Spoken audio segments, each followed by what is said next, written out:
Hello, my name is Indraveer Singh, and I would like to present on whether greater equality is an achievable goal or just simply a dream held by Western societies. First, I would like to confirm that greater equality is an achievable goal. Second, I would also like to state that this is not only a dream that Western societies believe in, but Eastern societies also endeavor to achieve. To first understand what greater equality is, it's when all members of society can be treated with the same amount of dignity and respect, despite their race, their sexuality, their gender, or even their class or economic social standing.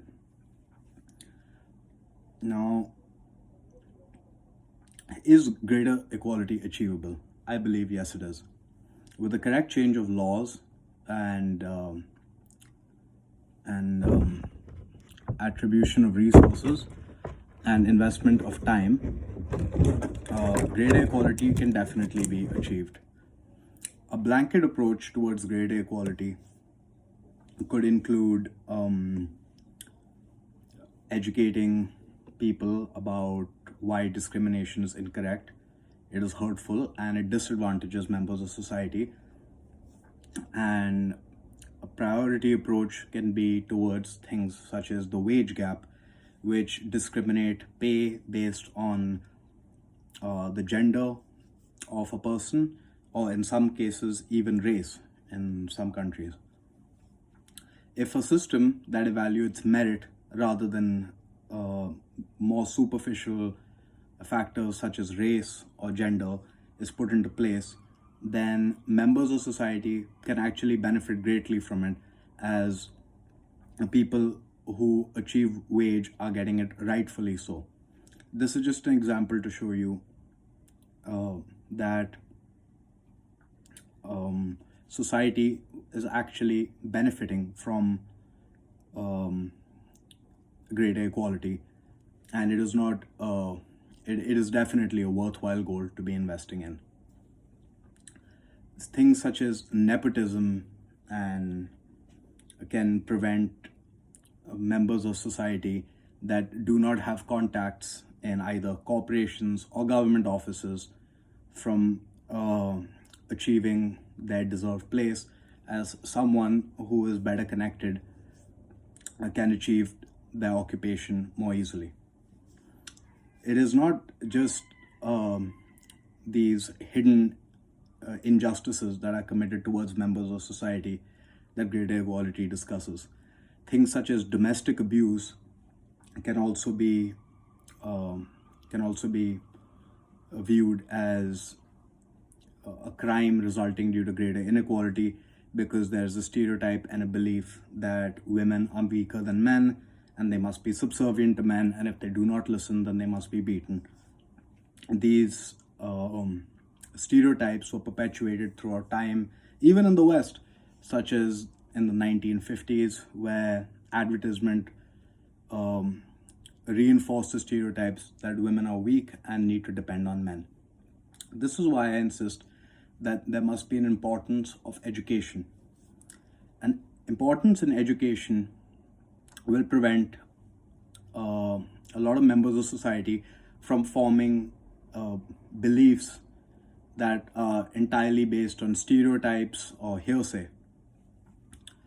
Now, while you must educate both members of society, those who are discriminated against, so their self-esteem does not feel like it is attacked by society, and at the same time you must educate people who are potentially discriminatory or of the privileged gender or race, so they have a more open mind and can believe that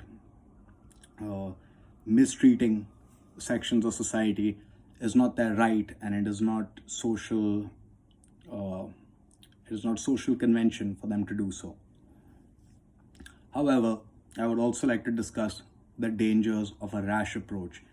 The example of the American Civil War is very clear what would happen if laws are brought about in a society that are not ready to accept them.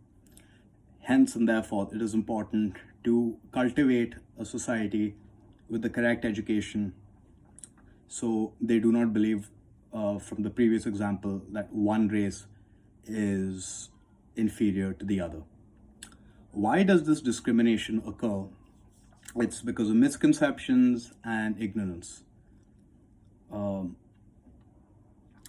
misconceptions about the duties of a race or the duties of a gender perpetuate these stereotypes and cause people to commit more inequalities against each other.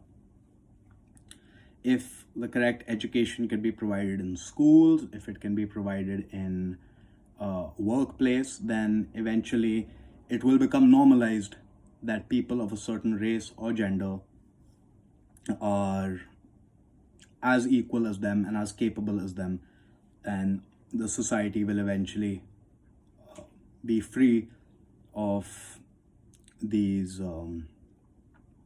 restraints that prevent the best of society from coming forth. If incentives are provided to corporations, for example, to represent women, to represent people of minority races, then they are also then they have a reason in order to remove these inequalities in society.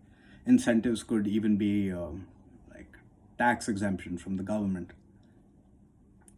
And to move on, these beliefs are not only upheld by Western societies. While Western societies in the modern world have achieved a greater equal status in most countries, especially due to about race and gender and equality of voting, in contrast to certain parts of Eastern societies, such as the Middle East or China, with their concentration camp for Uyghur Muslims. A lot of societies, such as India, have moved forward in removing inequalities from these societies. India has recently decriminalized homosexuality, which is an example. And in history, India has been known as a country to accept all races and genders. So just to clarify that it is not only Western societies that believe in the ideal of greater equality. It will take education and time. It is an achievable goal, but an example of the past would be Genghis Khan, despite being one of the most powerful world rulers, did not discriminate based on sex, race, or religion. He allowed all people within his rule to access the same rights, and even going as far as consulting people from different races in order to how to rule their provinces.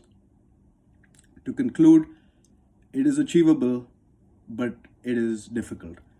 It can only be achieved with the correct amount of education and legal course that will prevent societies from believing that one race or one gender is superior to another one.